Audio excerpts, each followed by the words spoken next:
Hello guys, my name is Prakash Saini. आज के इस वीडियो में हम बात करेंगे कार्डियक एरिथमिया के बारे में। ओके गाइस, कार्डियक एरिथमिया क्या होता है इसके बारे में हम पूरी डिटेल के बारे में आज बात करेंगे, जिसमें आपको दिखाई दे रहे हैं कार्डियक एरिथमिया ये क्या होता है। हम इसके बारे में देखते हैं, पहले हिंदी इंग्लिश दोनों में देखेंगे होता क्या है। पहले उसकी डेफिनेशन देख लेते हैं गाइस।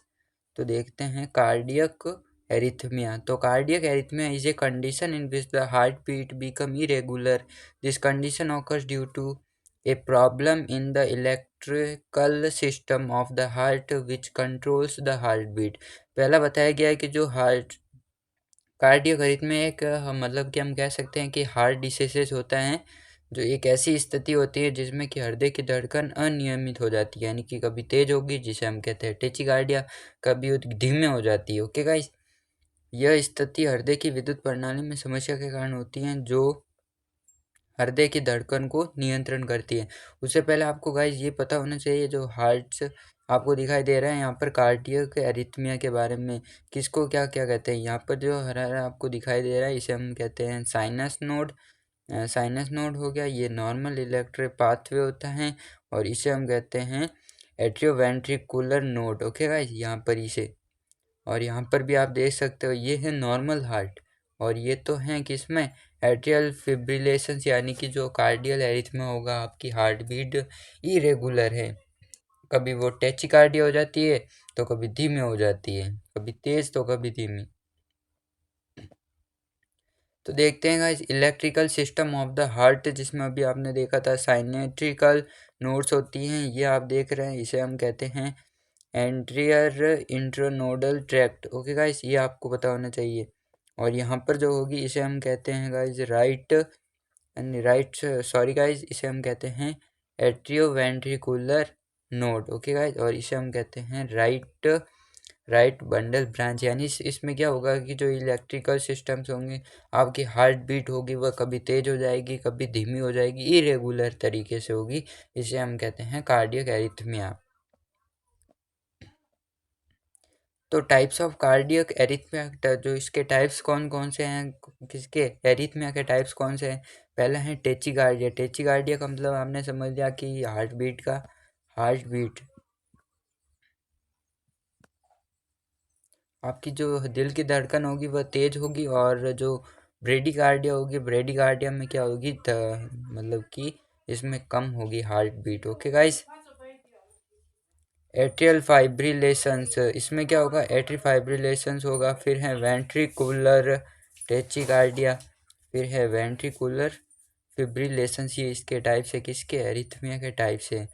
अब देखते हैं गाइस, पहले तो आपको पता होना चाहिए जो आपकी दिल की जो धड़कन होती है, कभी ऊंची नीची कभी ऊंची नीची ऊपर नीचे ऐसे अप डाउन चलती रहती है, तो उनको क्या कहते हैं। यहाँ पर जो आप देख रहे हैं इसे हम कहते हैं पी वेव। ओके, इसे पी वेव कहते हैं, इसे आर वेव कहते हैं, इसे क्यू, और इसे कहते हैं S Q R S wave, और इसे टी वेव कहते हैं। ये आपको पता होना चाहिए। और अब देखते हैं नॉर्मल और abnormal heart beat. Normal heart beat कैसी होती है, आप यहाँ पर देख सकते हो इस ग्राफ में, इस प्रकार होती है, देखो इस तरीके से। ओके गाइस, कभी ऐसे जाएगी, फिर हो धीरे ऐसे, फिर ऐसे, फिर ऐसे, फिर ऐसे, फिर ऐसे। ओके गाइस, ये क्या है नॉर्मल हार्ट बीट। लेकिन फास्ट हार्ट रेट क्या होगी, जिसमें फास्ट यानी कि जो ये एरिया होगा इन दोनों के बीच में जो एरिया होगा, डिस्टेंस होगी, वो बहुत कम होगी, क्योंकि आपकी जो हार्ट बीट होती है वो क्या होती है, इसके बीच का जो डिफरेंस होगा वो बहुत कम होगा, इसीलिए हम कहेंगे फास्ट हार्ट बीट। और यदि इन दोनों के बीच का जो डिफरेंस होगा, इन दोनों के बीच का यदि डिफरेंस बहुत ज़्यादा है नॉर्मल हार्ट रेट के, तो हम कहेंगे इरेगुलर हार्ट बीट है, सॉरी स्लो हार्ट रेट है। ओके, हार्ट बीट इतना समझ में आ गया गाइस। अब देखते हैं आगे।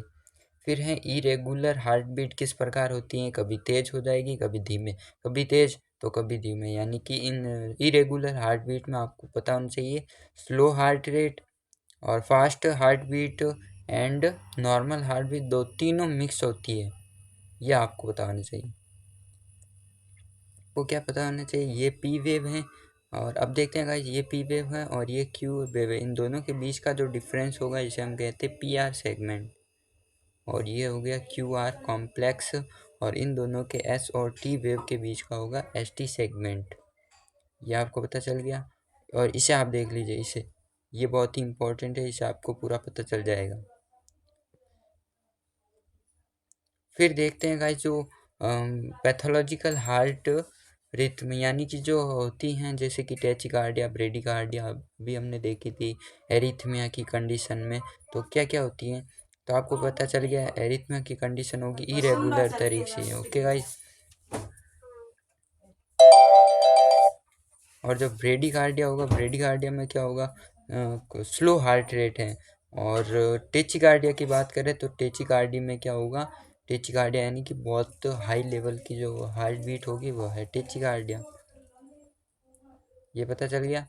फिर अभी हमने देखा था टाइप्स ऑफ एरिथमिया, जिसमें हार्ट एट्रियल हार्ट बीट, इसमें क्या होगा आप देख सकते हो, यहाँ पर तो स्लो थी, फिर कभी तेज़ हो गई, तेज़ हो गई, वापस तेज़ हो गई, वापस तेज़ हो गई, लेकिन वापस स्लो हो गई।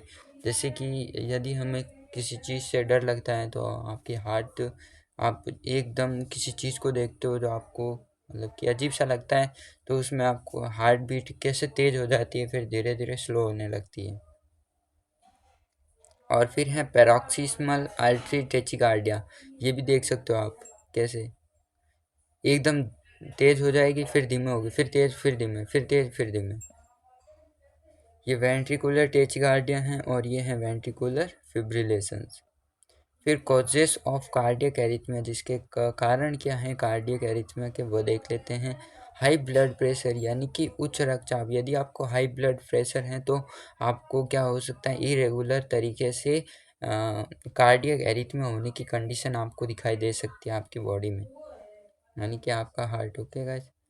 फिर है हार्ट अटैक, हार्ट अटैक की कंडीशन में भी हो सकती है। हार्ट अटैक क्यों आता है, जो आपकी आर्टरीज होती हैं उसमें फ्लाक जम जाते हैं, तो इसके कारण हार्ट अटैक आ जाता है, क्योंकि जो ब्लड होगा वो आगे की ओर फ्लो नहीं कर पाएगा और हार्ट अटैक आएगा। फिर हार्ट वेल्व प्रॉब्लम्स, हार्ट की जो वाल्व प्रॉब्लम्स होगी उसमें होगी, यानी कि देखो ये क्या है, नॉर्मल वॉल्व हो गई, ये क्या है, वॉल्व स्टेनोइस, यानी कि हार्ट वॉल्व के डिसीजेज हैं, रोग हैं। इसमें कभी सूजन पैदा हो जाती है, कभी ये देख सकते हो आप ओपन ओपन और क्लोज्ड। फिर आता है ये देख सकते हो हार्ट क्लेच। Okay guys. फिर है हमारे पास इलेक्ट्रोलाइट इम्बैलेंस। Okay guys. फिर है मेडिकेशंस, आप दवाइयों का इस्तेमाल कर सकते हो एरिथमिया को, कार्डियक एरिथमिया को जो कम करने के लिए। फिर देखते हैं symptoms of cardiac arrhythmia, arrhythmia के सिम्टम्स क्या, आपको क्या आपकी बॉडी में लक्षण क्या दिखाई देंगे वो देखते हैं। इरेगुलर हार्ट बीट, अभी हमने देखी थी, इरेगुलर हार्ट बीट होगी। पैल्पिटेशंस होगा, धड़कन महसूस करना होगा। शॉर्टनेस ऑफ ब्रीथ, सांस लेने में प्रॉब्लम्स हो सकती हैं, या आपकी ऐसी कंडीशन आ सकती है कि आपको अस्थमा हो सकता है। अस्थमा में क्या होता है, सांस लेने में प्रॉब्लम्स। चेस्ट पेन, सीने में दर्द होगा, आपको सीने में बहुत ही दर्द होगा भयानक सा। डाइजेनेस यानी कि चक्कर आ सकता है आपको। फिर ट्रीटमेंट ऑफ कार्डियक एरिथमिया के जो ट्रीटमेंट होते हैं वो देखते हैं। पहला मेडिकेशन, आप दवाएं का इस्तेमाल कर सकते हैं। फिर है कार्डियोवर्जन, कार्डियोवर्जन का इस्तेमाल कर सकते हो, ये यानी कि वो इसमें क्या होता है, cardioversion pad test to patient chest, ये पेशेंट के चेस्ट टेस्ट होते हैं। और यहाँ पर होता है कार्डियोवर्जन मशीन, ये होती है कार्डियोवर्जन मशीन। यहाँ के आपकी जो नॉर्मल हार्ट रिथम्स और इरेगुलर हार्ट रेट, यदि हार्ट अटैक भी आता है तो आपको पता होगा ये इस मशीन का उपयोग किया जाता है, कार्डियोवर्जन मशीन। फिर हो गया गाइस पेस मेकर्स, हो गया इम्प्लेटेबल कार्डियोवर्जन, डिफरेंस आईडी और सर्जरी। Okay guys. तो आपको एक तरीका पता चल गया कि जो कार्डियक एरिथमिया है इसकी ये कंडीशन है। तो बस गाइस आज की वीडियो में बस इतना ही, मिलते हैं किसी नए टॉपिक के साथ नए वीडियो में, तब तक के लिए बाय बाय।